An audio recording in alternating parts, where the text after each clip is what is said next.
Ladies and gentlemen, welcome to the Columbus Marketing Show. My name is Nate Riggs, and I am the host of this brand new show, a production of NR Media Group. We are live in the NR Media Group studios in downtown Columbus, and this is episode 1, the inaugural episode of this show that's going to be airing in 2015. For this very first show, we're focusing on the role of marketing in government, and in particular, how a city's brand can be impacted in terms of refreshing that all across the municipality, as well as how the role of marketing is different in government, in terms of government or the private sector, and how all this can happen through change leadership. Our guest today is Stefphanie Harper, Digital and Chief Marketing Officer at the City of Columbus. Her responsibilities include the columbus.gov website. We're going to talk a little bit about that.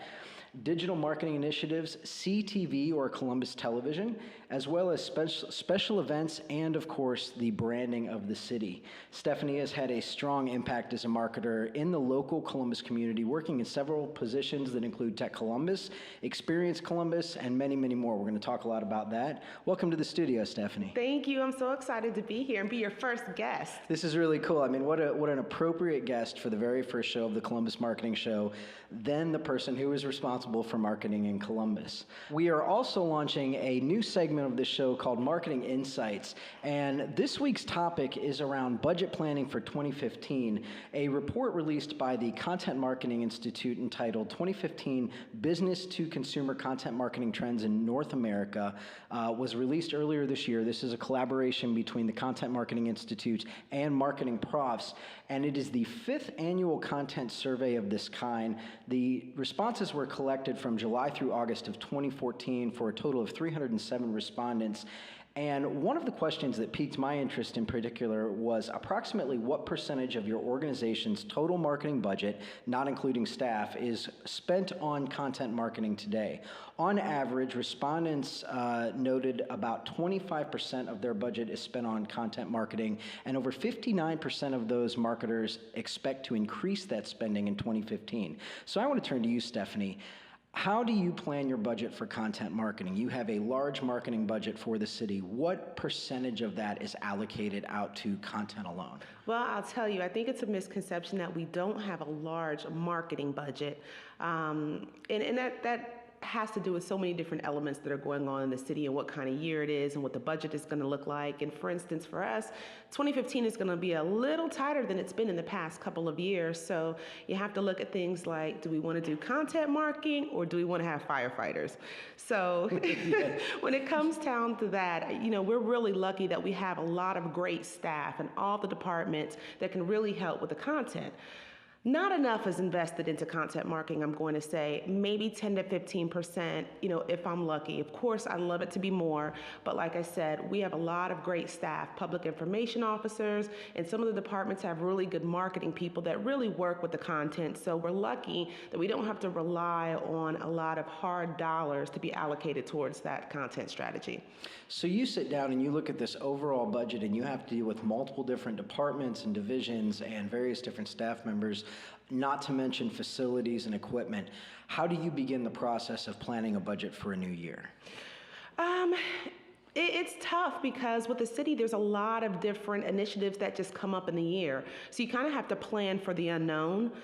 We know some things are going to happen every single year. We're going to have a state of the city. We're going to have, the grand illumination. We're going to have, great classes with Columbus Recreation and Parks. But we don't know about Ebola. We don't know that there's going to be a syphilis outbreak. So these are things that we don't know about that when they happen, we have to put together funds to get the message to the constituents about these initiatives or these outbreaks in the community. So that kind of keeps things juggling a little bit, and I always try to keep a few dollars aside from that. It's like I said, it's really, really difficult. With the city, things just kind of happen now. So you kind of have to, again, plan for the unexpected. Again, relying on the individuals that we have, the support staff has been critical. We meet very regularly to talk about what that content is going to look like for the next year.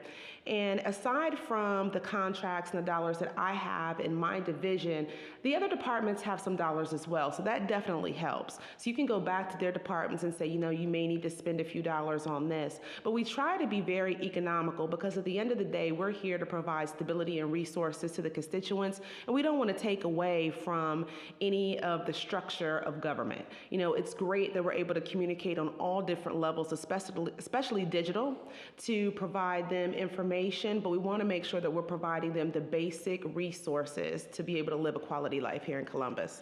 Now, in terms of allocating certain buckets of money to certain activities, I know that there in government is a big difference of what you can use tax funds, city funds for versus private donations. How do you guys work through that, and what is really the difference in terms of what you can use what dollars for? Well, you know, you try to be judicious and utilize the funds for the best messaging that needs to get to the constituents, but for some things, there is a little difference. So, for instance, I plan State of the City, and I do spend some dollars to go ahead and not only market the State of the City to the community to let them know when it is, where it's going to be, and how they can tune in, but we also do, you know, live tweeting, live Facebooking, blogging. We invite so many people to that, and we do pay. We do advertisements. You know, we've advertised on Columbus Underground and the Dispatch and, you know, a number of digital mediums. But that money is raised. So that money is raised through private dollars. So these are not tax dollars that we're utilizing. It's a community event and it's free to the community, and we ask the community to come and participate, but we're not going to spend their tax dollars on marketing that. So that is outside private funds that we raise for the specific project. And for things of that nature, you know, we have a fund where we raise money, and it serves for a number of different community events that we have. But when there are things, for instance, whether it is some sort of public health outbreak or something to that effect, then we do use some of the contracts that we have to make sure that we're allocating those dollars to, you know, getting the correct message out to the constituents. We are going to be back with Stephanie in just a few minutes, more on budgets as well as branding and a whole variety of topics around the city of Columbus and marketing that brand. We'll be back right after these words. The Columbus Marketing Show is a production of NR Media Group. We change the way businesses understand and use digital media to connect with customers, earn their trust, and win their business for life. Learn more at nrmedia.biz. Ladies and gentlemen, we are back with Stefphanie Harper, who is the Chief Marketing Officer of Columbus. Thanks again for joining us today, Stephanie. Of course. I want to go into your background a little bit. This is really interesting. So you attended Franklin University with an undergraduate in marketing and PR, which is one of the Columbus colleges in this area. You then went to Central Michigan University to get a master's in public administration. Talk to me a little bit about, between your undergrad and your master's, what kind of caused you into this path of public administration? Well, I'll tell you, I originally started at Ohio State for my undergraduate, and you know, I had a very untraditional college experience being a young mother. And I worked and I went to school, and I got into this great job that kind of exposed me to the community and how I could help market that. And I was like, you know what, I got to get back in school and finish this. Okay. And of course, Franklin was the right program for a working professional, and they had real life professors, so that was absolutely fantastic. After achieving that goal, you know, I knew I definitely wanted to pursue a master's degree, but it was where, it was what. And, you know, funds, of course, have a lot to do with that. You know, my goal was to go to OU. They have great programs there. But at that time, I don't think there was a lot of flexibility, and it was a lot of money. Of course, you get what you pay for. It was definitely, you know, it had definitely been worth it. But I just couldn't do it at the time.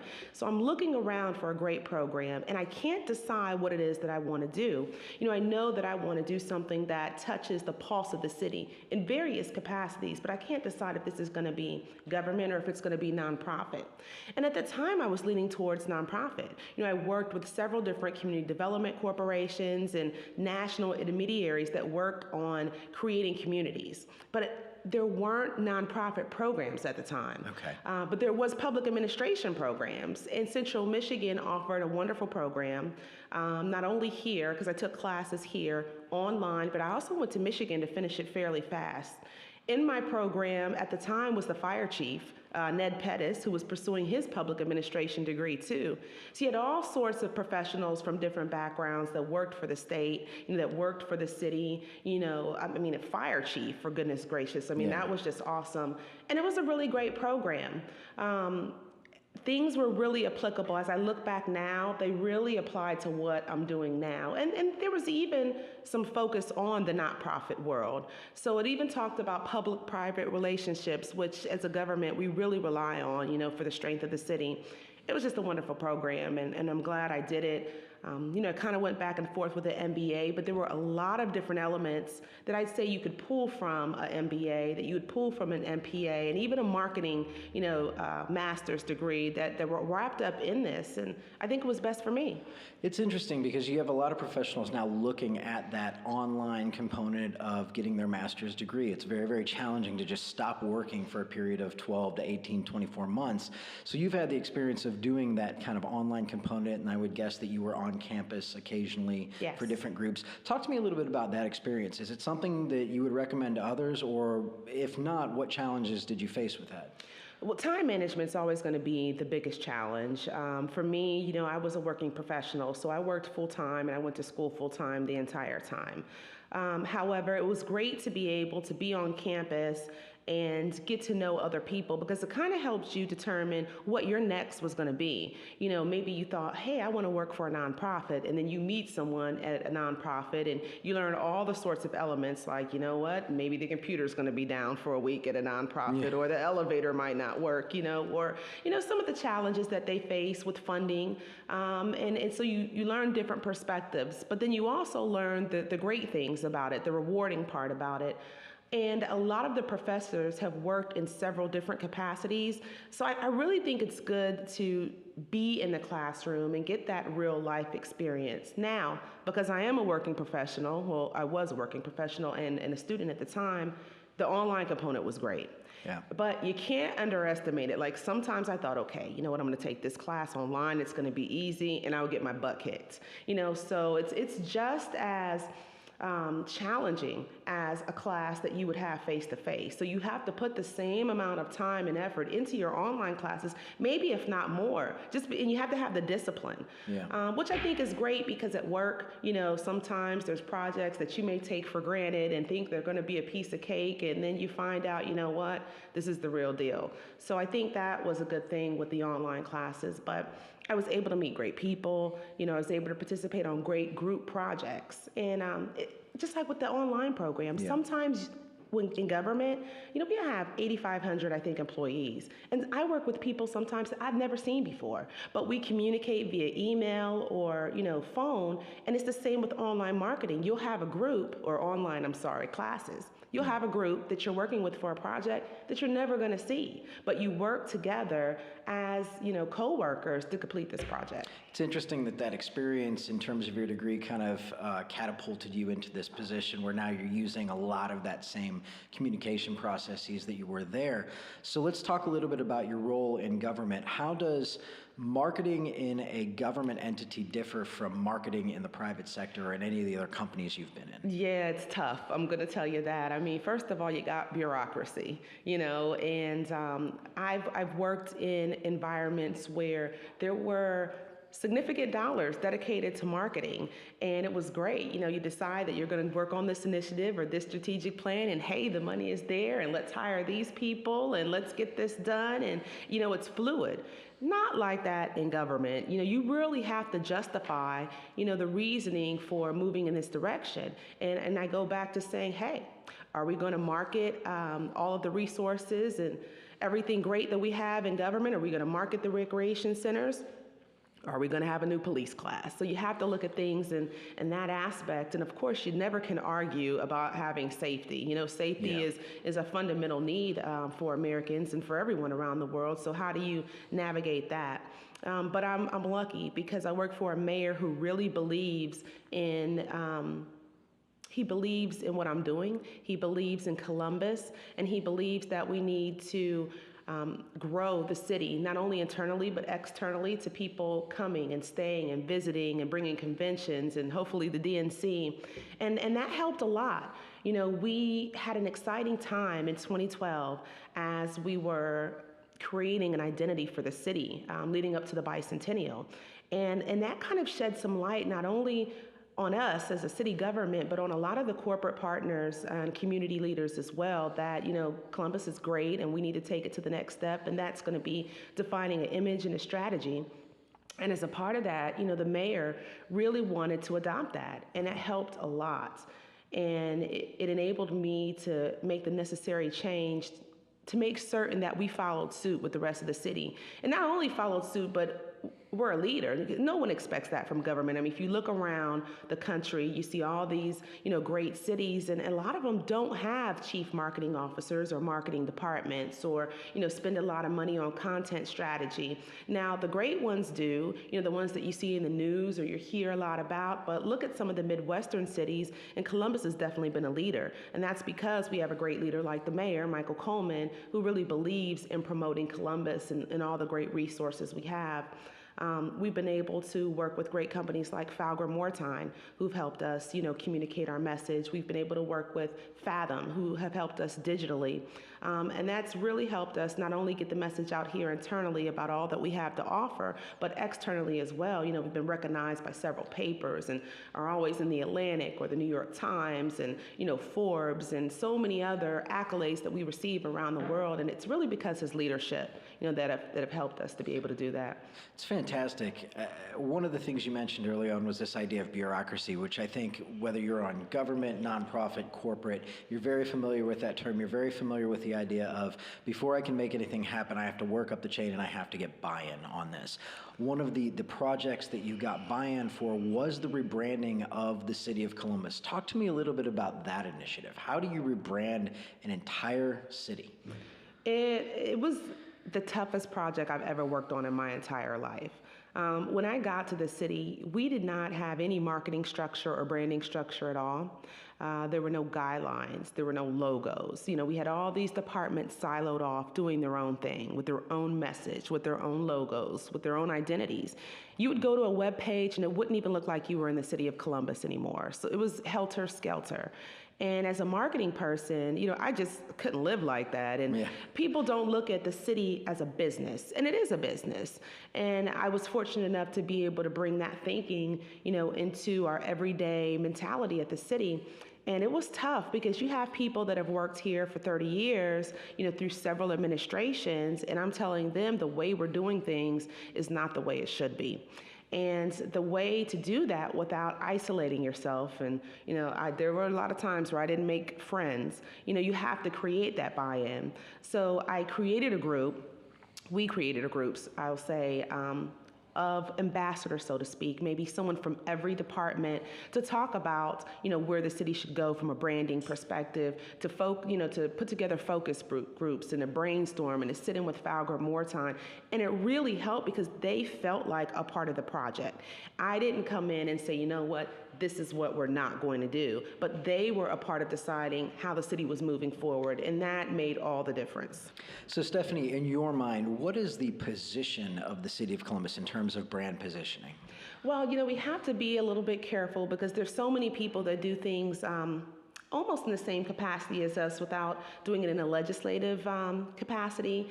You look at Experience Columbus in 2020, and you look at the region, but really our position is to provide the resources to the city of Columbus, to the constituents, and it's to provide quality of life, structure, and stability. So we want to make sure that in our brand and in our messaging that is clear, and that's what we're doing is we're letting them know this is the stability, this is Columbus. Everything else kind of falls under the umbrella of that. Okay. Experience Columbus in 2020 and all the wonderful, corporate partners that we have here in this community, but we are Columbus, and we're providing that stability and that base, and that's what we want to be able to articulate to our constituents.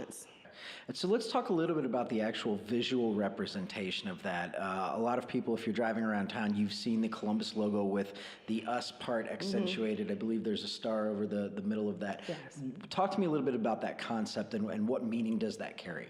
Well, it was a really great process that I really felt honored to be a part of. And not only was it myself, but several other talented individuals in the Columbus area. Falger-Moortine, of course, was the company that won the bid, we looked at many organizations, and Foundgren, of course, to me, just really embodies Columbus, and their investment and dedication to the community, I think, over the years has just been awesome. But they helped us come up with this campaign for 2012 that evolved into this brand identity for the city of Columbus, and we all just fell in love with it. And that that U.S. really just kind of captures what I believe is the spirit of Columbus. It's for this to be the 15th largest city of the United States, it's a close-knit community. Yeah. And there's a really strong philanthropic, feel and effort here that, people just want to give and want to be a part of something bigger than themselves. And I feel like that U.S. just kind of encaptures all of that. We're a part of the United States, but we're a community of people that rely on each other. So it's us, kind of us against the world here. And I mean, the community, I think, it's perfect for us. It's really interesting because you hear a lot of people who are locals say, Columbus is really just a great big small town. Mm-hmm. So now you've got this new logo, you've got this focus on us, and you have to roll it out across this big small town. What were your next steps then in terms of going department by department? Talk to me a little bit about that process. Well, let me tell you, I'm a person whose eyes are bigger than their stomach. I see something and I'm like, oh yes, I want to tackle that. This is going to be great. And then I get into the project like, oh my God, what is this? And who let me do it? Buyer's remorse. Should I even be doing this? But it was impossible to even comprehend what it was going to be like. And it's been one of the biggest projects of my life, and it's been one of the most difficult and challenging, just going around to all the departments, because it affects everything. It affected how we do business, because not only are we just slapping some logos and some guidelines together and saying, okay, this is what the web is going to look like, this is what your print materials are going to look like. We have to bid out for uniforms, so this changes dollars being spent, and contracts that already exist. Are we going to change business cards right now? Are we going to use up what we already have? We're trying to be green. We're very environmental friendly. So, we want to be able to display this in a number of different capacities, but we need to use up what we already have. Just going to each department and educating the staff and making sure that they're very knowledgeable about how to use the new identity from top to bottom was difficult. Presenting it to cabinet, to make sure all the mayor's appointees knew what to expect. And I'm even, working with the safety. Fire bought into it. Before I knew it, I looked and down the street was a fire truck with the logo already on it. And I was like, hey, that's great, but they didn't talk to me about it. But it was great. But police, they're like, well, we need to review this. Now they adopted it, which was far more than I ever expected. But, there was a lot of intricacies there. So it's really, you're one part marketer, one part branding expert, and then on the other side, you do a lot of internal selling to really get people to buy in and use this. And then I would imagine on top of that internal selling, also policing to make sure that it's actually getting implemented in the correct way. I hate the policing part because I feel like I'm always reprimanding people, but luckily, because of that buy-in, I have ambassadors in each department that take so much pride in this new identity that, they come and they telling other people now like, oh, you see so-and-so, they're not using the logo or the brand right, or they'll slap their own department's hand and say, hey, this isn't right. But it is a lot of selling, and it necessarily didn't have to be, because I did have the full authority of the mayor to say, what, this is how we're doing it, and this is how it's going to be. But as a professional, that wasn't going to work best for me because I'm trying to create buy-in and I'm trying to make friends at the same time because I'm going to need these people for a number of different things. So, selling was the best way to onboard them. If you could go back and change one thing about how this got rolled out or executed, what would it be? I would have spent more time trying to find similar communities or similar projects and really dive into how they rolled it out. Okay. Because there were so many elements. Like we rewrapped police cars, because then people got excited like, well, hey, we got 50 new police cars coming in. We're not going to wrap them with the old logo. And of course, I'm excited about it. But now we have to look about how this is going to be featured on a police car. And it seems easy, right? But with a police car, you have to make sure you have 911 and police. Yeah. And, so you have to try to incorporate things in a manner that lets them get their message out to their constituents. So it was a little difficult. Stephanie, a lot of what you're talking about today is really revolving, I think, around something very important to marketers, especially in today's day and age, and that is change management or change leadership. In your mind, how do you drive change? What is really required to be able to take on a project like this that requires significant change and drive it through without damaging relationships, making sure it gets implemented? How do you do that? Well, it's challenging because I think in this situation, I was fortunate enough to have the mayor behind me. But moving forward, if I was in another corporation or organization, that might not be the case. So I try to not lean on that the mayor says this is what we're going to do. I try to not lean on that. But I like to compare things and show people how things could be. And I think, when I come in and talk to a department about moving forward and the logo and the identity and the messaging, I like to bring concepts immediately so they have something visually to see. So they can envision and imagine, this is how this is going to impact my department. And I think once they see things and imagine, the big picture, that definitely helps. And just bringing people together in a group, I talked about having like an ambassador group. And when they see other people buying in, it definitely 100% helps. I think what helped in this instance is this was the way the whole city was going. You look up at the zoo, they're adopting it. CODA, you see that C-Bus going around, they've adopted it. 2020, the region, Experience Columbus, all these wonderful partners in the community have adopted this. When you come out of Port Columbus, all you see is this wonderful brand of Columbus, and people want to be a part of that. So when you look at this as, elevating, our image and our branding and our messaging, people, they really do want that. No one wants to keep doing the same old thing and looking the same old way and not reaching, who it is you're supposed to be reaching. And so I think when you bring excitement to it and you look at this as this is going to be, a great way to not only magnify the wonderful things that we're doing, but get some good recognition for it, that makes people excited. When you come in like this is a chore and you're doing things wrong and, we're not in the 21st century or whatever the case may be, people don't feel good about that. You've talked a lot about your ambassadors, and I'll steal a quote from an article in Business First on your philosophy. If you are the smartest person in the room, you are in the wrong room. Tell me a little bit about that philosophy. I like to surround myself with people that are experts on a lot of different initiatives and people that are smarter than me in other capacities. I pride myself in being able to hire talented individuals because in the long run, I don't have to know everything. I just need to know what needs to get done and who's the best person to do it. And I've been fortunate enough that I work with so many talented individuals that can help me carry out, the vision that I have.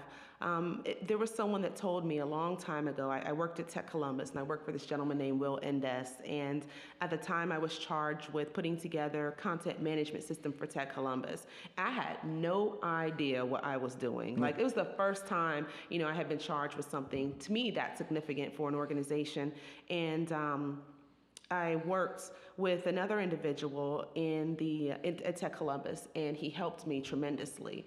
And so when it was all said and done and we got it implemented, and Will said, "Congratulations, good job for implementing this and getting it together for us." I said, "Well, I really didn't do anything. I delegated this to so-and-so and stayed on top of him, and he got it done." He said, "But you got it done." Yeah. And, that kind of let me know that you don't always have to take credit for things. It doesn't have to be you. You surround yourself with talented individuals and they push you to do great things.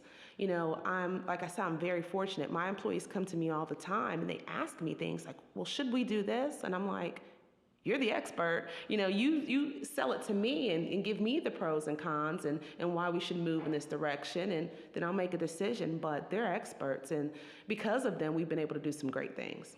As a leader, this philosophy has then benefited you. So you are the 2011 recipient of the Columbus Business First 40 Under 40 Award, as well as the 2014 C-Suite Award for the category of Chief Marketing Officer. Congratulations on those. In terms of recognition, how has that impacted you as a professional, or has it impacted you at all? I don't know. I think it's always good to receive publicity and get your name out there, and it helps you network. But to your point, we've been talking a lot about government marketing. Not a lot of people knew that this role, that we had this role in the city of Columbus. I was at the reception and I talked to Alex Shoemate, who's a great community leader in town, and reintroduced myself to him and explained what my role was. And he said, oh, I didn't know there was a chief marketing officer for the city of Columbus. So it's just great that people know that, we are invested in marketing our resources to the city. But this is in a number of different capacities. When people think about marketing, they think, well, isn't that something Experience Columbus should do? And that's tough when we talk about dollars. Experience Columbus markets outside of the city, and we're marketing the resources that we have as a city to the city. For instance, we have this new great Warrior Watch that lets constituents know when they can expect their neighborhood to be plowed. We want the community to know about this. We have these great new programs at the Recreation Center. We need the constituents to know about this too. All these great programs that we have, whether it's a new police class coming, whether there's, some civil service testing, we want to make sure that the community knows, what their government is doing for them. We're going to be back with some final wrap-up questions with Stephanie right after these words.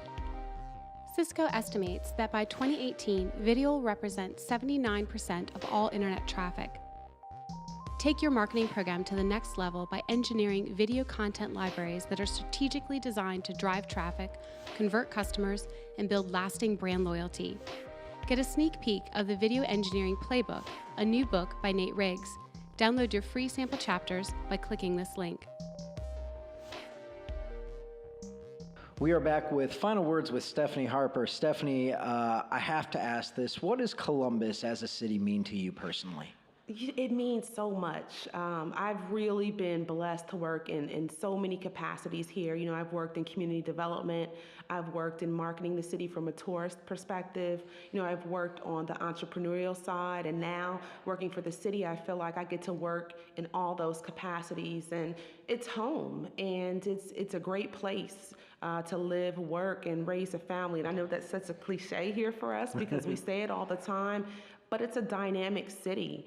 And, I love when people come here and they're like, oh my gosh, I had no idea. I love to take them to the Short North and to campus and to Grand View and all kind of wonderful, little, niches that we have here in the community. And people are warm and friendly, and there's still kind of a fast pace here. So that's all important to me. It's clean. Like, you ever go out of town and come back like, whew, I'm glad to get back here. It's clean. But one of the things, when I first worked at Experience Columbus, I thought, this is going to be great. I'm born and raised here. I know everything about the city, and I didn't. And, as a marketer, I think that's the most important thing, is to know the city, and not just know what you're comfortable with, but know all elements of the city, economically, demographically, and, from a fun tourism perspective too. So I've been blessed to be in so many different elements that, have provided me, that knowledge and insight to really get to know Columbus. And I think that's what helped makes me successful. You've had a very good run and continue to do so as the Chief Marketing Officer for Columbus. But we did pick up in an article that if you were to choose a new career, it may be in reality TV. Talk to me a little bit about why reality TV? I sometimes, and I know this sounds crazy, I feel like my life is a reality show, but more people need to be watching. I'm so enamored with reality TV, I guess, and I feel terrible, like a junkie, but, other people's lives are just great to watch and to see what's going on. But let's be clear, they're making a ton of money. And I already feel kind of like, I have all kind of great things going on in Columbus. Like, I should be on the Real Housewives of Columbus. I'm not married, but most of them aren't either. So that would be great, This could be a brand new project for CTV with a brand new production studio. It'd be fantastic. I'd be the star. I do want to thank you very much for being our inaugural guest on the Columbus Marketing Show. You can find out more about the City of Columbus on columbus.gov. A lot of great resources. What do people find on columbus.gov? Oh gosh, that's a project I'm excited about too. We just launched that in February, so there's a myriad of different resources. I mean, you can watch CTV, you could find up-to-the-minute press releases, you'll find information on all the departments, you could pay, taxes and all sorts of things there. So I would just encourage people to go to columbus.gov. It's mobile friendly, so it's responsive, and just play around there and see what you could find, and hopefully you make this a resource that you utilize all the time. While you're there, you can actually download the My Columbus mobile app. That is something that released fairly recently, correct? In the past few years, it did. It was a great project that our Department of Technology worked on. That was led by Director Gary Cavan, who is the Chief Technology Officer with the city, and we work with the Ohio State University and eProximity, which is a local company here, and really developed a great platform to find everything great about Columbus. I love that you guys work with so many local companies. It really says a lot about the government's commitment to local business. The Columbus Marketing Show is recorded live each week at the NR Media Group studios located at 454 East Main Street in downtown Columbus. You can watch the live recording on our YouTube channel, the Columbus Marketing Show on YouTube. And special thanks to the NR Media Group production crew, Nate Marshall, Chris Summers on audio. Alex Foley is also working the cameras. We appreciate what you guys are doing. And as always, I am your host, Nate Riggs, and I will see you back here next week for another Columbus Marketing Show. And stay in the know of hometown marketers impacting the Columbus community.